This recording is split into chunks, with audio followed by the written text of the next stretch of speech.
Is there any question from the audience? I think it's time for us to have a Q&A session. So any questions? Okay, Professor James.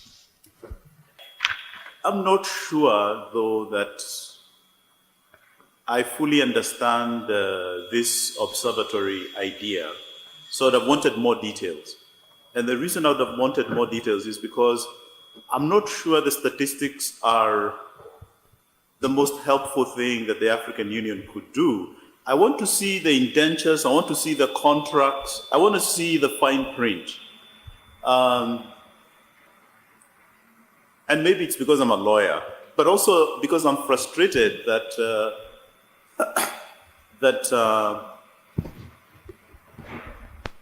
there is so much that even at the national level, civil society groups are not able to get in terms of the terms of all the contracts, the indentures, all the complex legal instruments that are signed. So for me, and then the other thing that I'm frustrated about is that there's a recent report, How China Lends. I don't understand why academics based outside of Africa are able to get contractual documents that are not available to citizens in their respective African countries or through the African Union. For me, that would be the priority, because the data for me can be gotten at the national level. You know, many countries in Africa have national debt registers, so I don't know the extent to which this would be used for a replication of what's happening at the domestic level. But the question, and I'll say one other thing, hopefully this is not being recorded. There are many ways of getting these instruments. I know that some very innovative law students have been able to get Eurobonds signed by African countries that are not even available in that African country when default happens. I'm frustrated that that conversation about the details about the borrowing are unavailable. And those details are key to the quantitative data. But the quantitative data, in my view, maybe because I'm not an economist, is neither here nor there. Coming as well, maybe as a lawyer, but also looking at it from a tax interest space, is that the correlation between debt and taxation is like sisters. You know, you can't have one without the other without considering the fact of sovereignty of a state. And the two factors that allow us to consider domestic resource mobilization to that extent.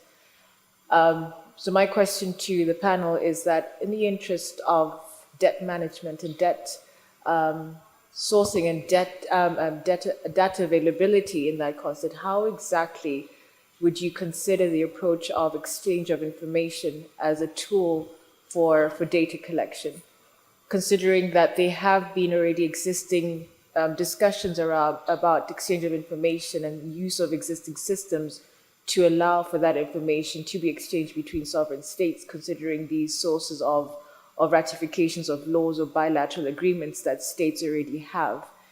In the context of now that we are considering the use of an existing body like the African Union, how exactly would the African Union be able to use its existing framework and policy relations with all African states to permit that avenue, to ensure that as we speak about data and debt management, what sort of frameworks would you consider are required to be developed to ensure that we maintain the state of sovereignty while being able to assist in the management of data? Thank you.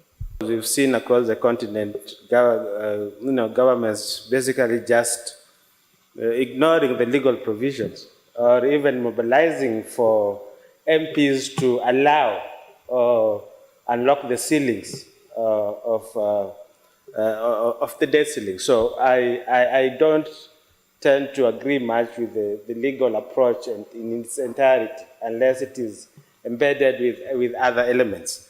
And I think this aspect of debt observatory is indeed very critical, specifically with regard to how it should inform policy and also behavior change of governments in themselves. Because indeed, the DMOs that we are talking about are part and parcel of debt management. And I think If we are then to think of an institute or institution to look into this angle of indeed making sure that we have a centralized system within the region, I think that would be critical. But let me now get to my main points. First, I think we need to really examine the practicality of this in our current context, right? Now, one, we all know that all our countries are not at the same level in terms of statistics, institutions that manage those statistics, and therefore, and also how they capture and retain that data. So we are not at that level yet. So we need to address the issue of standardization of that system. Secondly, it's really the capacity gaps that exist. That I know you're trying to harass me, but let me just finish, sir. Okay. Secondly, it is really important that we understand. First of all, is there the question that the gentleman asked around how do you institutionalize this? At what institutional level should it be? Because I don't think you just want to have an institution that is whose job is simply to collect data on debt. Because we know in our countries, the job of collecting this data, especially the institutions where they're located, they're also doing other functions. So if we are to think of this responsibility, then other aspects of financial management or whatever will have to be incorporated. So that would be the first thing. And then secondly, really make sure that aside from just collecting data, in terms of monitoring and advisory responsibility to governments on how to borrow, when to borrow, and issues of how you prepare projects for debt loan contraction, those things need to be part and parcel of that. So I would not necessarily recommend that you only have an institution to collect and store data, but really move beyond that and say what other aspects of debt management are critical for making debt sustainable. And I think that is a service that institution can offer.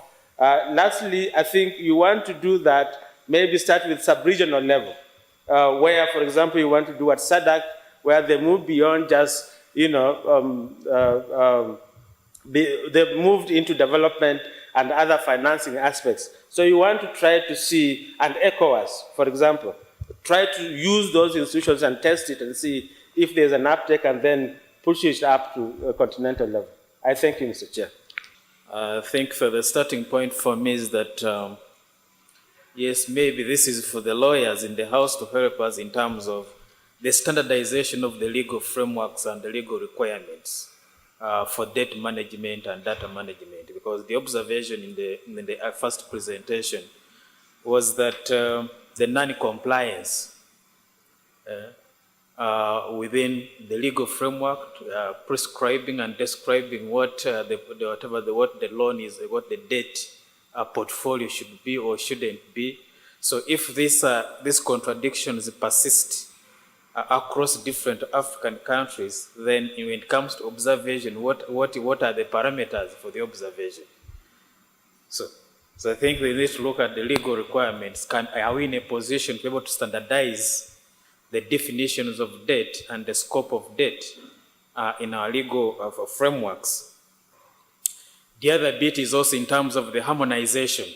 So if an institution is going to collect data on debt, is that then we have got a challenge. For example, look at the case of Uganda, for instance, is that if you went to the central bank, you will get a different statistics on debt. If you went to the Ministry of Finance that coordinates, you will get a different figure. If you went to the audit institution, the Auditor General's office will also come up with have a different data. So at the end of the day, the outside actors, we are lost. We don't know which data would we take as the credible source. Okay, because government institutions cannot speak to each other.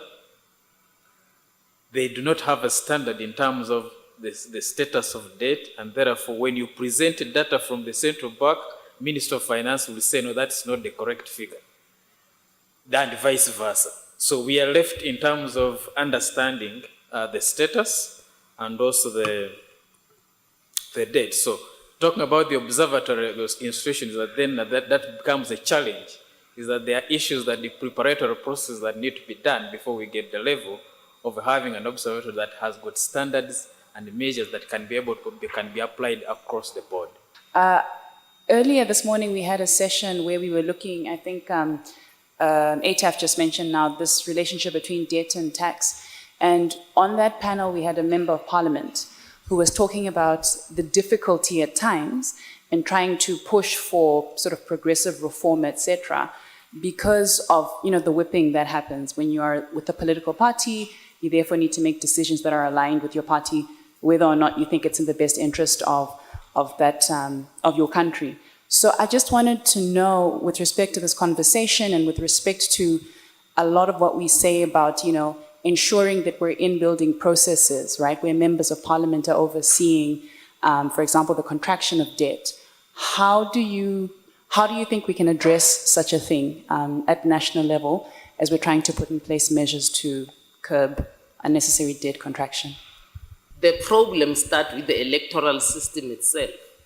It is so expensive, and I hope most people realize how much money flies in black bags and whatever it is your country uses for refuse. For refuse, because that's the money so much they put it in those bags.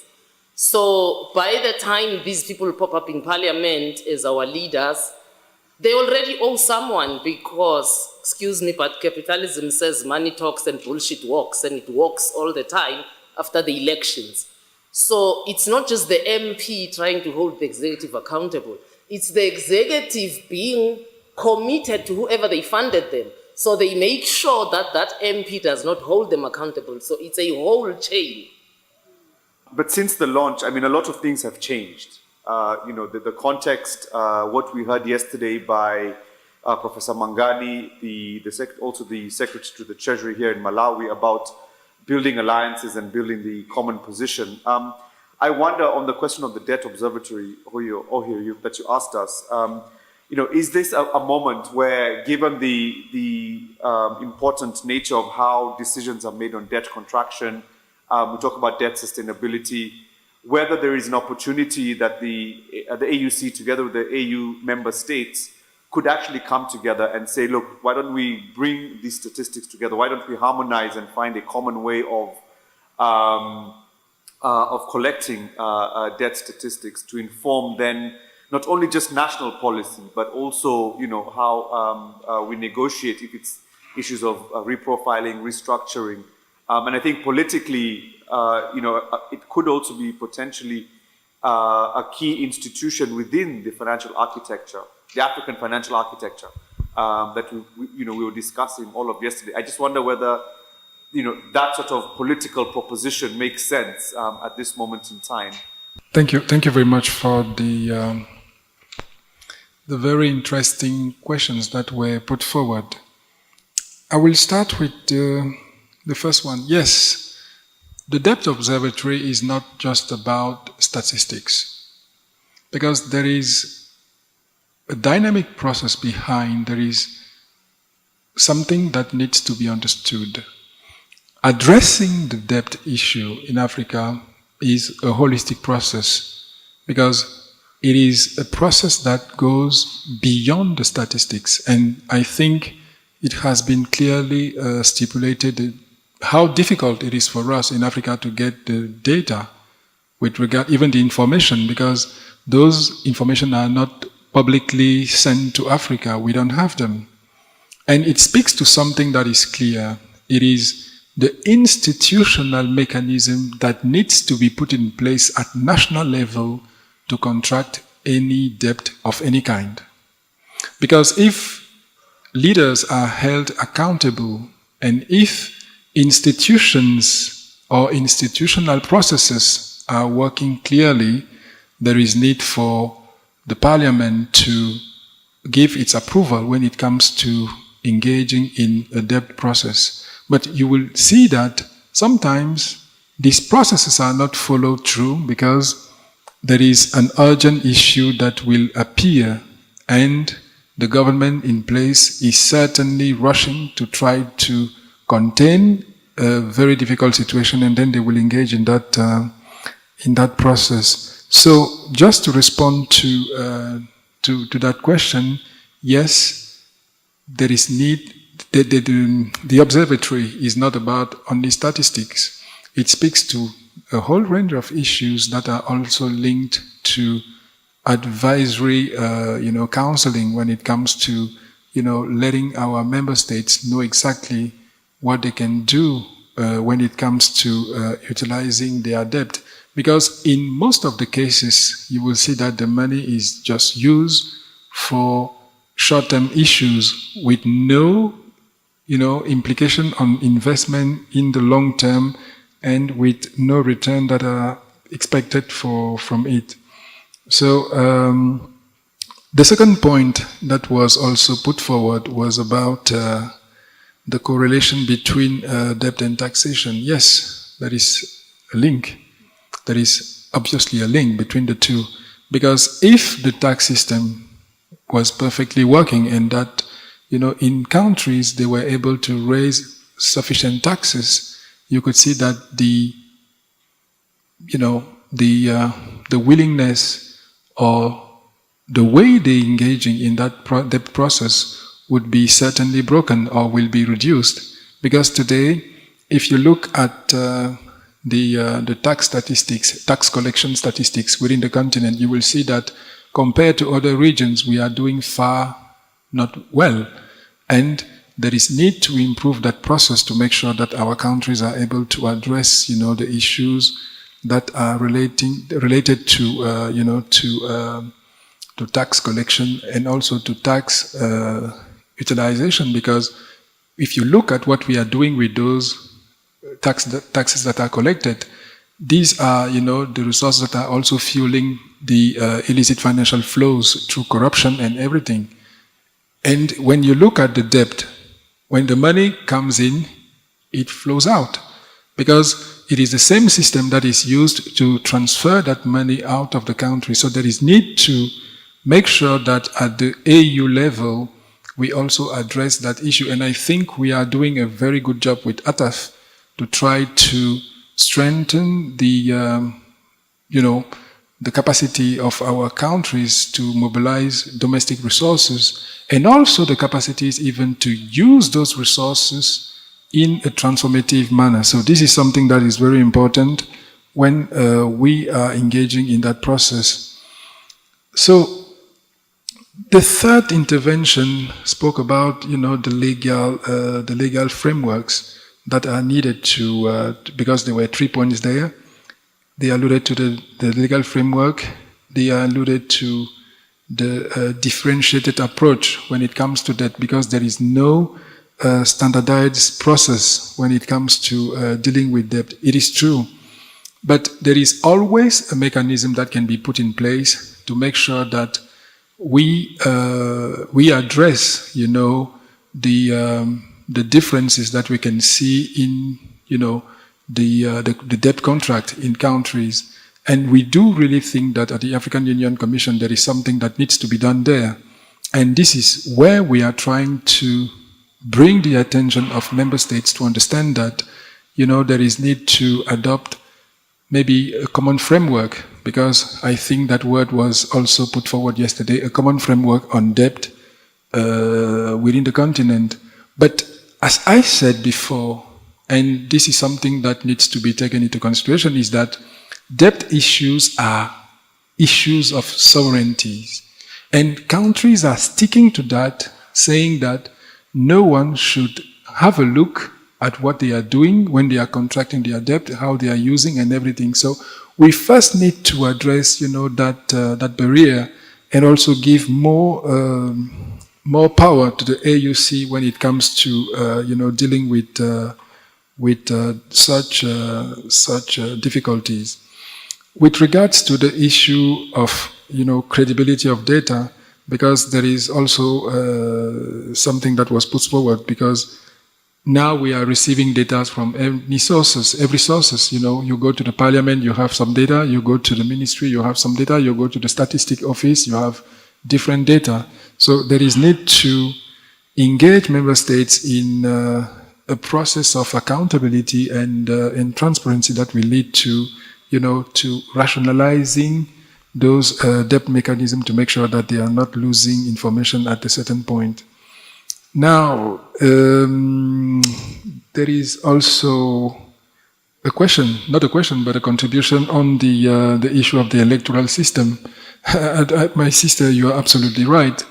The thing is, how can we come up as the AU, as the African Union member states, to design maybe a continental approach, a credible continental approach to, democratic processes with elections at the center? How can we do that without relying, to external partners to, to organize elections for us at a cost that we all know? So this is something that needs to be looked into, and I do think that at the African Union level there are, discussions about that, and we do think that by the next coming years or decades we'll be able to address that. So the changing context, yes, absolutely, Jason, you are right. At the time when we were designing the study for the debt observatory or for, the other studies on debt, the context was different because at that time we were not, experiencing this high level of debt that we are having today. But the issue is that, as I said yesterday, we are turning at the same point. It is a vicious cycle that we need to break. There is need for, political decisions that will lead the continent to escaping from this debt dependency that is, hampering our development processes. But that cannot be done at the AU level because I think many people are putting much more expectation on the AU.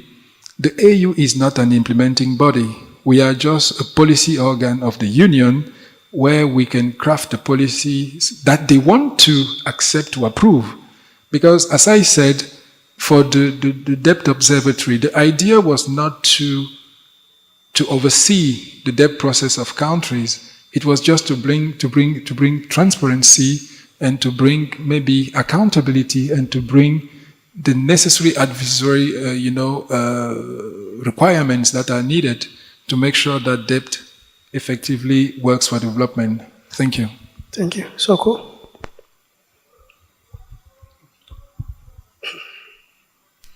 Thank you. I think Patrick has spoken to most of the questions that were that were posed to us. Maybe just to add to say that the issue of data or data availability is very crucial. We can't overemphasize how much it makes a difference in everything that we do, even on a daily basis. That one we cannot ignore. I think probably the question that we should be pondering on at the moment is how do we achieve that? The idea of a debt observatory, in my opinion, is probably the best one for the continent in the sense that it will make countries feel like they have the obligation, even though it may not be there, to report. And also it will help in standardizing the data to avoid the scenario that was described by my brother there, that you go to one institution, you get one set of data, the next institution in the same country will give you a different set of data. And that is the problem that some of us who use data on a daily basis we face. Is really frustrating. Just to give an example, we know that in the past 2 years or so, there was or maybe a year, there was a country which couldn't even access the DSSI because there was a feeling that they might be concealing some of their debts.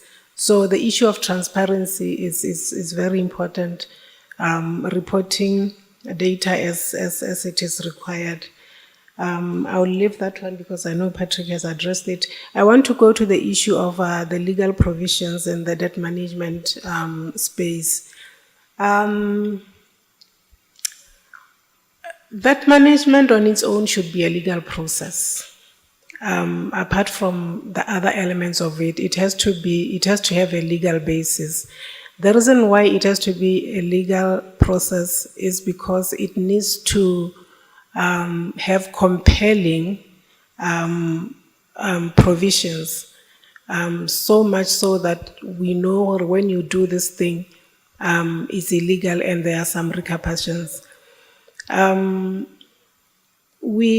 Patrick has spoken about the issue of sovereignty, and I think this is the pushback that you encounter when you talk to some of our colleagues in the region, which is okay, it makes sense, but I think sovereignty does not mean that we have to inflict pain on ourselves.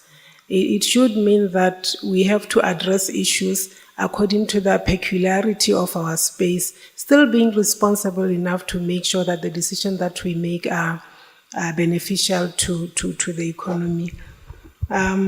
We in the study, we have proposed the issue of introduction of sanctions, which will even go to the individual level. And this will even assist to make non-compliance to the legal provision a little bit deterrent when people think of doing such things. We know that in Africa, yes, we have spoken that the laws are there, but we tend to ignore them. But is that the Africa that we want? That is the first question that we need to ask ourselves. I've heard a lot of statements like, that was when I was still a student, statements like Africa is a dark country, and we are the only people who can change that perception. It's dark country because they believe that every unlawlessness that you want to see, you go to Africa, you'll find it. So the story needs to change, and we are the only one who can change the story to make sure that the generation that comes after us at least will find things a little bit easier. So we are proposing the sanctions to help the process. We are also proposing the self-assessment so that each country could be able to assess itself and see where they need to improve in terms of the debt management practices. Thank you. Thank you. Wow. So obviously, I didn't intend to be a provocateur in terms of raising more questions than answers.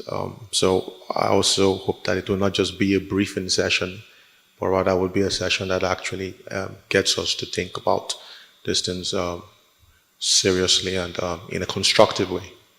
And in a way, I believe that some of the questions I asked have been answered. So for instance, James, you're right. I do relate and agree with what your frustration about the issue of access. So the sense I get is that, before we even talk about creating new or generating or curating new data, we perhaps haven't dealt with or addressed the issues of access to existing data, instruments, contracts. I think that also lends to what my learned friend also said about that was availability of exchange of information. So if there is no transparency and readily good faith in the way information about existing transactions, contracts are shared, then it does not give any confidence to stakeholders about what proposed benefits would come from having a continental level intervention in this area. So for instance, when it comes to looking for data about issues happening in Nigeria, I don't go to the Bureau of Statistics, the National Bureau of Statistics, because as my brother mentioned behind, the information there most likely might contradict with other information you might get from other MDAs. But more importantly, you don't get information that really exposes the issues you need to see. So sometimes I would rather go to budget, which is run by a CSO in the country, where you would find the disaggregation of data and the interpretation, what it really means to the public person on the street. Because one of the key things that has come up in the conversations, from day one, is that this area of debt can be very complicated, and the complication tends to benefit those who want to keep hoodwink people. So, and I also agree with what my brother said about we don't just want, he's heard a lot about legal. But at the same time, I think lawyers and economists perhaps will not always, see eye to eye on everything. But what I think is that we need to see it from a holistic perspective, not just the legal, not just the economic or the statistics. If anything that has become evident from the conversations and interventions in the last 2 days is that we need to look at debt as something that goes, Magali really spoke to that in the morning. It's not just a financial transaction or a financial issue.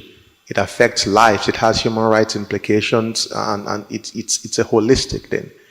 And so in that context, yes, there are issues that need to be addressed in relation to access, transparency, reliability of data, and the way we compute this data, the methodologies used, the indicators, some of these things are just taking hook, line, and sinker from the international financial institutions, and we are not really looking home to our own methodologies and our own ideas and our proposals. This morning we're talking about, the dove. So we need to look at the indigenous capacity or generation of ways to both gather, generate, and analyze the data that is relevant to Africa. For instance, things have to be passed through the lens of, the broader developmental plan for the continent, because that is what, speaks to or contextualize the issues that we face as a continent. So however the OECD may look at data, can be the same way we look at data. But again, I guess in terms of capacity as well, we also need to look at what is feasible or what perhaps may be priority, and perhaps in the approach it in a way that we build towards that goal. So as Jason mentioned, is there an opportunity now to start to push, and to galvanize that political will to have more standardized and more coherent approaches at national level? Can we then graduate that to, the RECs and having, such systems, where there is already capacity on ground, then build towards a continental approach? So as I mentioned in my interventions, I do really believe that data, we live in a data-driven economy world. And access to data and the way data is analyzed or interpreted, which is back to what my brother said, it has to go beyond just the stats. It has to be a broader, wider approach to interpreting information.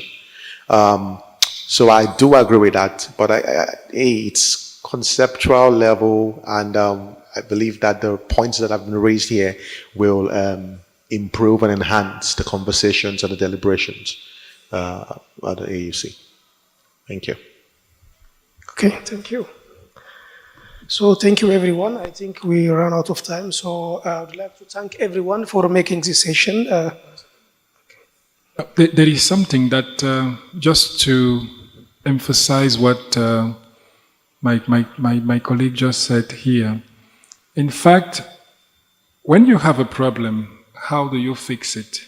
Because he said something that is crucial, that we are in a data-driven society. But look at how we are making our decisions in Africa. Are we making our decisions based on accurate data? I'm not sure.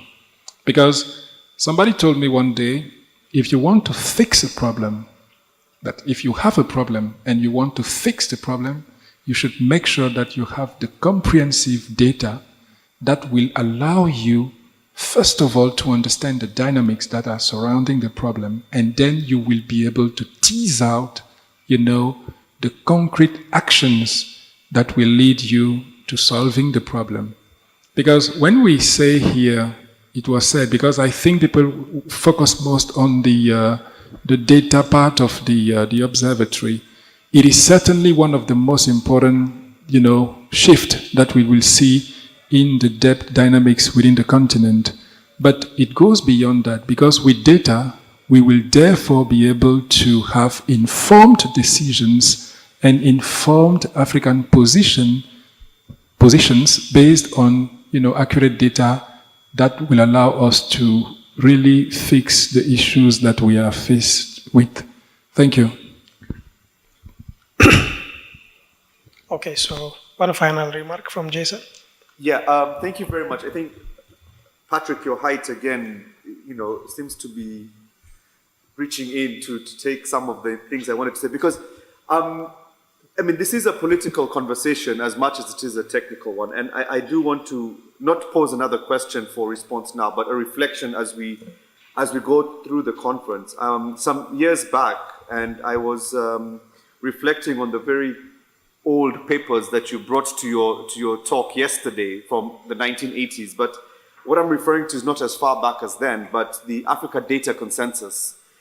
There's all the major multilateral institutions, right? You've got the AU, the ADB, UNECA, UNDP, that tried to push this idea of an Africa data revolution, which was to bring together continental statistical bureaus in a way that they could standardize and harmonize how they do statistical collection and reporting. And I wonder whether, again, talking about the Debt Observatory, talking about this opportunity of understanding what the problem is in a very comprehensive way, this might actually, again, offer us an opportunity to revive some of these things, so that it's not as if we are coming to the table with brand new initiatives or brand new ideas, but actually just revive things that are there. As we've been talking about the African financial architecture, the Lagos plan of action, and things of that, and things like that. So I just wanted to put that there as food for thought, because as you spoke, that's what came to mind. Thank you. Yes, thank you very much, Jason. And as we said before, I think you can see that there is an agreement, within the panelists that the issue can be addressed with accurate and very, very, very reliable data, because if you want to solve a problem and that you are not having the full picture of it, how are you going to deal with it? So at the African Union level, because since the 1980s, and it was in 1985, I showed you the document yesterday, you can see that the structure of the ministerial meeting of the heads of state discussion at that time was focused on the same issues with the same conclusion, but still we are having the same problems today. So there is need for us to go beyond the boundaries, beyond what we have been able to do in the recent years to make sure that we are able to address the problem. So we need to be innovative enough, as you said. We need to be, courageous even enough to make sure that we understand that we need to address that problem, as my brother here said, in a comprehensive manner, to make sure that we are not leaving, one aspect of this, behind because of lack of data. So data are at the center of that transformative process. And we do believe that with the support of, member states and our partners, we will be able to address that. With that, I would like to hand back the floor to our moderator, because he's very, looking at the time. I would like to thank all of you for joining this session. Thank you for listening. Thank you for contributing, and hope to see you in another meeting with the AUC. Thank you. So thank you, everyone. I would like to also congratulate Jason and the AfroRAR team for successfully organizing this the AFCOR conference. I hope you will engage us again, like in the AFCOR 3 conference. maybe on the same subject or on something related.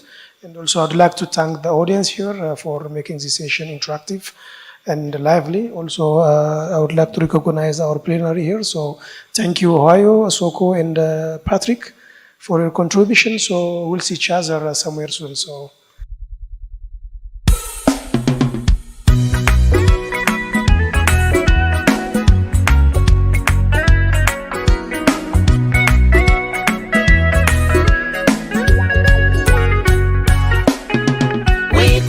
Policies and practices that put people first. We call for policies and practices that put people first.